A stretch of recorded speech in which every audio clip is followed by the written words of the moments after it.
Hello guys, இன்னைக்கு நம்ம பார்க்க போகிறது over power unemployed demon king episode 19 தான். ஸோ வீடியோக்குள்ளே போகிறதுக்கு முன்னாடி மறக்காமல் ஒரே ஒரு லைக்கை போட்டுருங்க. இங்கே இப்போ தான் நம்ம சேனலுக்கு வரீங்களா, சப்ஸ்கிரைப் பண்ணிக்கோங்க. சரி வாங்க, நம்ம டைம் மிஸ் பண்ணாமல் எப்பிக்குள்ளே போகலாம். எப்பிக்கோட ஸ்டார்டிங்லேயே அந்த டவருக்கு தான் அவங்க வந்திருக்காங்க. நம்ம ஹீரோ அதை பார்த்து ரொம்ப ஆச்சரியமாக வரான். ஏன்னா அவன் சுத்தமாக யோசிக்கல, ஃபீல்டில் இந்த மாதிரி இடம்லாம் இருக்கா.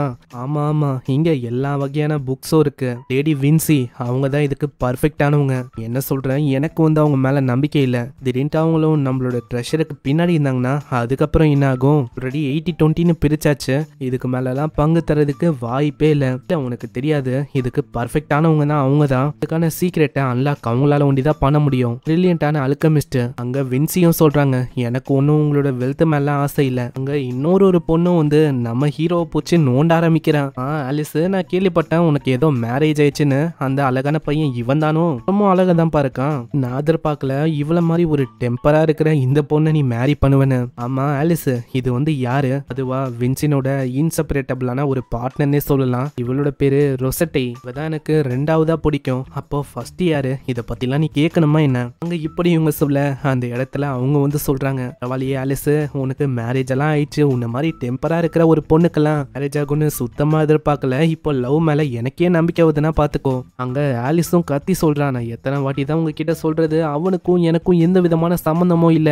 நீங்க என்னன்னா ஆனா ஒன்னு இப்படி சொல்லிருக்கீங்க, உண்மையாவா? அப்படியா? உண்மையிலேயே இவனுக்கும் உனக்கும் எந்த விதமான சம்பந்தமும் இல்லையா? ஆமா, அவனும் நானும் இனிமைதான். 10,000 முறைக்கும் மேல நிறைய வாட்டி நான் சொல்லிட்டேன். அங்க இதை கேட்டோனே அங்க வந்து அவ தடவ ஆரம்பிச்சா. அப்படியா?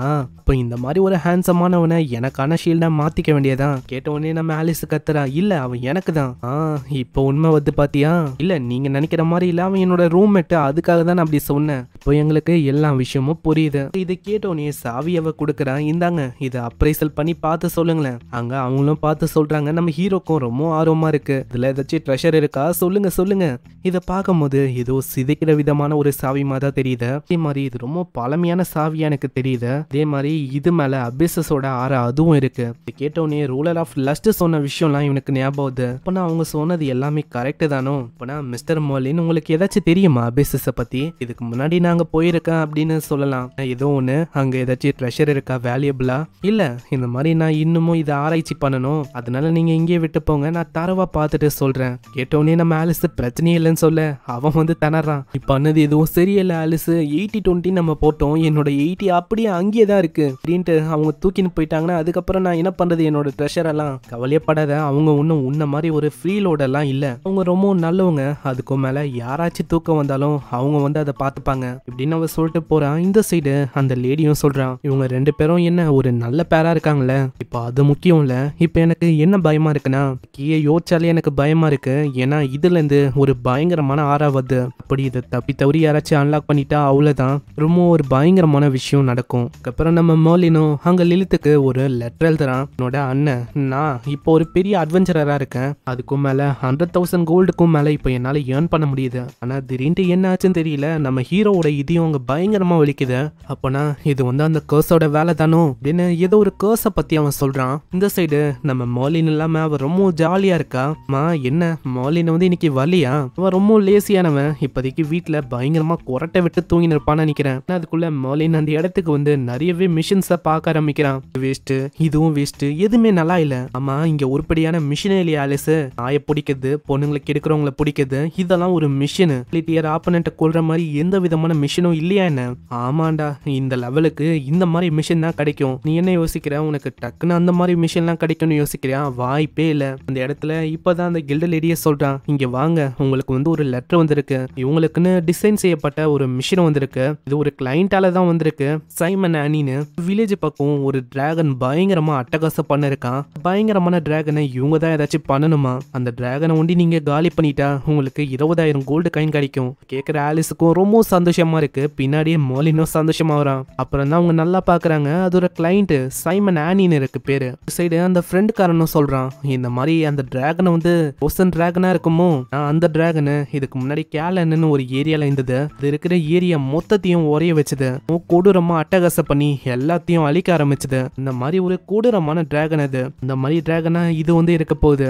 ஆலிஸும் இதை பத்தி தான் யோசிக்கிறா. அங்க கில்டு பொண்ணு சொல்றான், அப்படின்னா நீங்க கொஞ்சம் ஜாக்கிரதையா இருக்கணும். உங்களுக்கு வந்து எதுக்கு இந்த மிஷினை கொடுத்து கொடுத்தாங்க எனக்கு புரியல. நான் இந்த மிஷின் ரொம்ப பெரிய மிஷினா எனக்கு தெரியுது. மத்திஸ்டா இருக்கிற அட்வென்ச்சரஸ் அவங்களால ஒண்டிதான் இதை கிளியரே பண்ண முடியும். அங்க இந்த மாதிரி ஒரு விஷயத்த மாலினால கிளியர் பண்ண முடியுமா அப்படின்னு அவ யோசிக்கிறான்.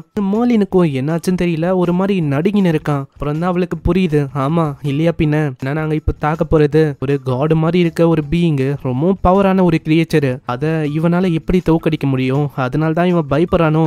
ஆனா மார்லின் அங்க யோசிக்கிறதே வேற. என்னால அதை கொண்டுட்டா ஒரு 2 இல்ல 3 மாசத்துக்கு என்னோட லைஃப் எக்ஸ்பேண்ட் ஆயிடும்னு நினைக்கிறேன். அதே மாதிரி அதோட ட்ரெஷரும் எனக்கு கிடைக்கும். இல்ல அது ஒரு ஹோலி டியர் ஆப்பனண்டா இருந்தா கண்டிப்பா என்னால ஒரு 1/2 வருஷம் இல்ல 1 வருஷத்துக்காச்சும் தாக்கு பிடிக்க முடியும்னு நினைக்கிறேன். அப்புறம் என்ன, வா ஆலிஸ் நம்ம போகலாம் இப்படின்னு அவன் தூக்கின போறான். அங்க ஆலிஸும் பயங்கரமா கத்துறான், அடே பைத்தியக்காரா நான் ஒன்னும் இதுக்கு ஒத்துக்கல. ஆனா கண்டுக்காம அவன் தூக்கின்னு போயிடறான். இந்த சைடு அந்த லேடியை காட்டுறாங்க. அந்த லேடியும் டிராகனோட பாஷையில பேசலான்னு அதோட ஸ்பீச்சை மாத்துது. அதுக்குள்ள அந்த டிராகனே சொல்லுது, நீ ஒன்னும் டிராகனோட பாஷையை பேச வேணா, என்னாலே உன்னோட பாஷையை பேச முடியும். அதே மாதிரி உன்னோட திக்கான அந்த டங்கு அதனால எனக்கு ஒரு மாதிரி பொல்லரிக்கிற மாதிரி இருக்கு. அதே மாதிரி நீ கொடுத்த அந்த மிஷினு அதெல்லாம் எனக்கு போதுமாந்தா இல்ல. இதுவும் நீ என்ன அன்சீல் பண்ணி விட்ட, அதுக்காக நான் அந்த வில்லேஜ் மெம்பர்ஸை மிரட்டுறது, அந்த மவுண்டனை அழிக்கிறது, இந்த மாதிரி விஷயத்த ஆக்ரோஷமா பண்ணேன். ஆனா இதனால எனக்கு எவ்வளவு இதுவா இருக்குன்னு உனக்கு தெரியுமா? நம்ம மன்னிச்சிருங்க, உண்மையை சொன்னா இந்த மாதிரி மிஷின் எல்லாம் நாங்க குத்திருக்க கூடாது. உங்களுக்கும் இதனால ஒரு மாதிரி ஃபீல் ஆயிருக்கலாம். ஆனா இதுக்கப்புறம் தான் நம்மளோட உண்மையான பிளானே ஆரம்பிக்குது.